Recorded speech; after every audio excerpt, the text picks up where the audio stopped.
Okay, welcome back to my channel. Ooh, that one's sharp. Get out of here, sharp glass. I'm gonna do something. I'm gonna show how we change wheels in a cutter. I um, I just I I had a problem with my new hard cutter. It has a really good wheel, and I used it, quite a bit already. Another one I had, and the wheel fell out. Lost it. Well, I think this is the wheel from the one that I was using. And the new one I got didn't have any wheel at all. So I still have the wheel. Good thing is I have a really comfortable glass cutter here. Actually, I have two. I have a. Actually, I may use this one because it's got the black tip on it. I could see it, notice it easily. What I'm going to do, I'm going to use the Red Devil cutter, which if you look really close, if you can see that, the bearing that holds the wheel in is brass, which is important to keep the wheel rolling smoothly. It actually cuts the glass really well because the wheel is allowed to run smoothly without any resistance. And I'm going to check this one first. Yeah, this is a standard cutter, basically for window glass. And I could tell just by how it's scored. So what I'm going to do is I'm going to take the wheel out and put the new wheel in. All right? And you need a few tools. First of all, need your glasses, Gary. Ah, that's better. What I do is I take the cutter, and sometimes it's best to put it on it. See, I got cut from that stupid piece of glass. The one that I'm going to get cut again from. Get out of here. All right. I take the cutter, you put it flat on the edge of the bench, and first inspect the bearing. See, typically it leans further to one side. This looks like this is the back side because it's coming out further. So here, this side you want to go after. You put the cutter down, and this isn't easy to do. You get the pin right on the bearing. I told you it's not easy. All right, get it lined up, and then a couple of taps. Should be able to push it out. Let's try it again. I could see it's gone down a little bit.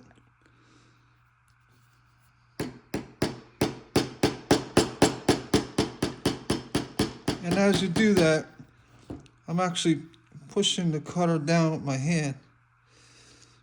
Let's see. Yeah, we moved it. And there's another way. You can put it on top of something like this.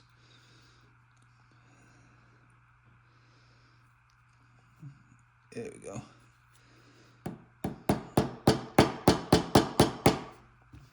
Get that bearing down.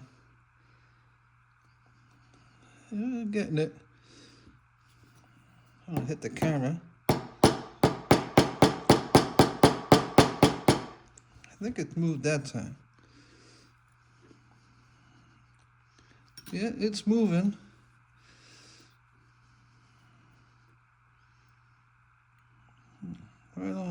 Right on the bearing. Here we go. Give it a good tap.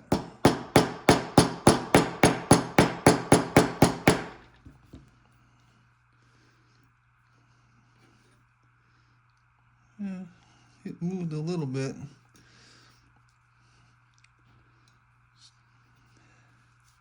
Let's Let's move it back a little bit.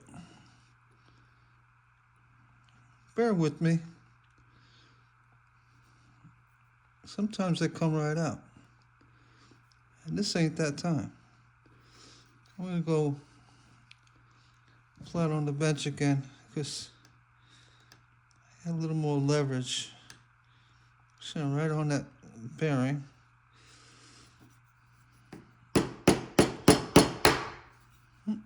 Did it go through? Did I crack the cutter? Well, that happens too. You end up cracking the cutter, which I did. Not a big deal because these cutters are actually pretty cheap. I'm gonna try to put it back. Here we go. Came out that way. All right. I'm gonna try to put this back in my hide cutter that lost it using a new bearing. So what you want to do is take a good needle nose pliers, grab the bearing carefully. Have to put it a little bit further out. I think this is the better side to come out. Yeah, I think that's it. Yeah, I can feel it now. Yeah, you got that bearing out pretty far. So what you want to do is grab the end of the bearing without losing it. Twist it out. That's kind of shot. And then take it. Now my predominant side is like that, so yeah, we want it to the right. We're gonna put that bearing in where it goes. See?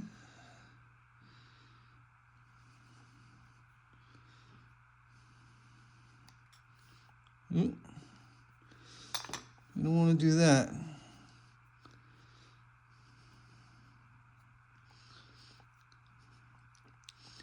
Please bear with me, no pun intended.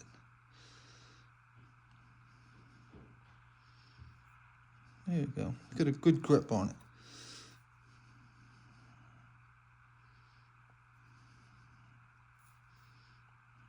That's not a good grip. Get a good grip.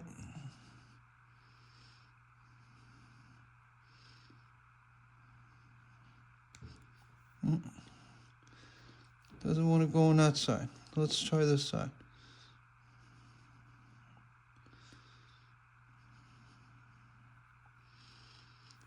I'm going to pause until I get the bearing in.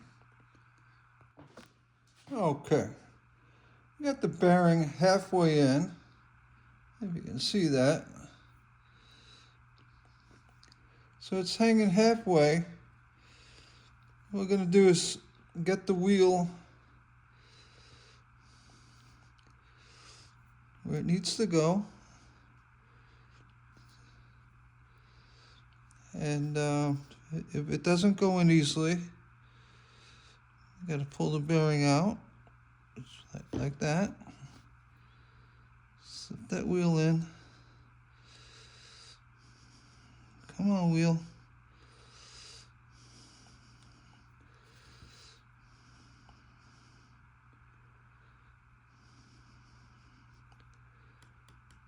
You don't really want to hit the wheel. Let's see if we can squeeze it in this way.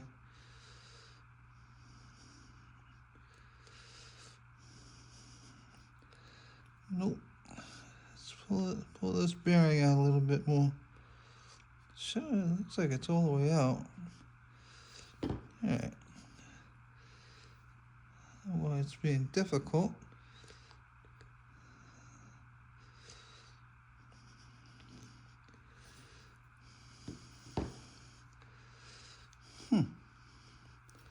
Pausing again. Okay, got the wheel in. So you want to get the wheel in so it's centered on the bearing. Right? Easier said than done. And then place it on something solid and give it a good couple of good taps.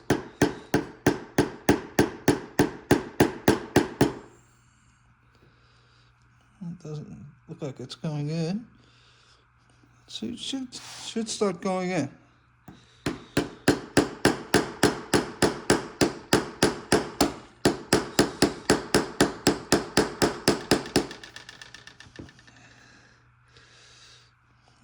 It's not. And pause again. All right, after a few tries, I just could not get that bearing to work. It must have got crushed. The wheel wasn't in straight. I don't know. But you can see that's done. Get rid of it. But I had another Red Devil with the brass bearing, and I got the wheel in there successfully. I broke 2 pins too trying to do it on the old one. The trick was I didn't destroy the wheel. If anything, I might have put a little dent in the side of it, but I got it in there good. And the nature of just tapping on the side of the brass, you get it in past the surface of the cutter, it holds really well. So that's what you want to do. Let's try it. This is a Red Devil body brass bearing with a hide wheel, and it moves freely. I checked that, and we'll go ahead and test it on this glass. Oh, you can feel right away it's biting in really well. And yeah, so there's our new cutter back with the good carbide wheel. I usually don't have a problem doing this. I guess I'm getting older. But yeah, the second one, this one went right in. Little effort, not too difficult. But I just wanted to show you, yeah, you can change the wheels. And, you know, if what happens to us, well, in the past, I take an old, kind of worn out glass cutter. I'll show you. Yeah, here's a good one. This one actually probably has a good wheel in it, a smaller wheel, but you can see the side of the cutter. It's all worn down in this area. We actually wear it down so much that the wheel falls out, but the wheel's still good, and the cutter's no good. This is a Soma Maca cutter, but not too long ago. And again, the Soma Macas have the brass bearings as well.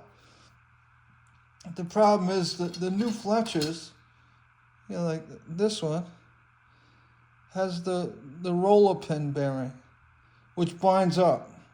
The wheels are good. You could spend the $18 for a Fletcher wheel, cutter, take the wheel out and put it in a $5 cutter. It sounds crazy. That's why I was going on for the longest time, trying to find a good, it's hand cutter with a carbide wheel. And this one has a tungsten carbide. The cutter worked beautifully, and until the wheel fell out. I got a new one, didn't have a wheel in it. So I'm going to make sure when I get another one, I'm going to set that bearing in and crimp the side of it so it holds in well. You can't really glue them in, but you just got to make sure the wheel spins freely. And this one does. Very nice, smooth. And that helps you get through all these, see me hitting all those bumps and divots, and that's why you want a nice, smooth rolling wheel. Anything that's going to skip or have resistance, it's going to cause problems. It makes life miserable. I hope you liked the video. Sorry about the, I was struggling trying to get it to work. And then I'm looking at this cobalt. This is also a carbide wheel, but that's a tiny wheel in there with a very tiny bearing. I don't think it'll ever work for anything else. This cutter, I can't use it because of the thickness of the head here. I can't see my pattern as well as a cutter like this. Otherwise, I'd use it. It actually cuts really well, for a glass cutter. And the wheel, it's amazing. Cobalt did a good job with that wheel. I could probably break that by hand, but I just want to show you. I mean, just the wheel itself, it's so well made, the honing and what have you. So, I want to show you. See, you cut really well with the cobalt. Now, if you're a push cutter, you could probably get away with this. Well, if you're just going to draw cut strips, there you go. Or, if you want to try to, work it, get it close, have at it. I can't use it to cut with. I just wanted to try it. If the people that make these cobalts, if they made a thinner profile head on here, and a different kind of angle, or make a cutter like this. And that's why I got the hide, because of the carbide, tungsten carbide. But now, I have it in my red devil. So I'm going to mark this, with a black top here. So I know that that's my cutter. And this may sound crazy for a lot of folks. You use Toyo, so just get a Toyo.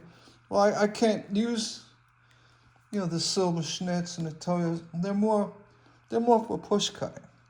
Now, you could draw with a silver schnitz, but I am just so used to holding the cutter like this. With this grip, with the cutter between the middle finger and the ring finger, thumb and forefinger like that, and cutting like this, I can do a lot with these hand cutters. The struggle was real. Thanks for watching. We'll see you next time. Oh, and please hit the thumbs up, like, and subscribe, and share. Share the video. With your friends. You could hit the share button, share it to Facebook, all that. It helps me out a lot. It gets me the exposure I really need. And if you're doing that already, I just want to say thank you very much for your help. And we'll see you on the next one. You take care.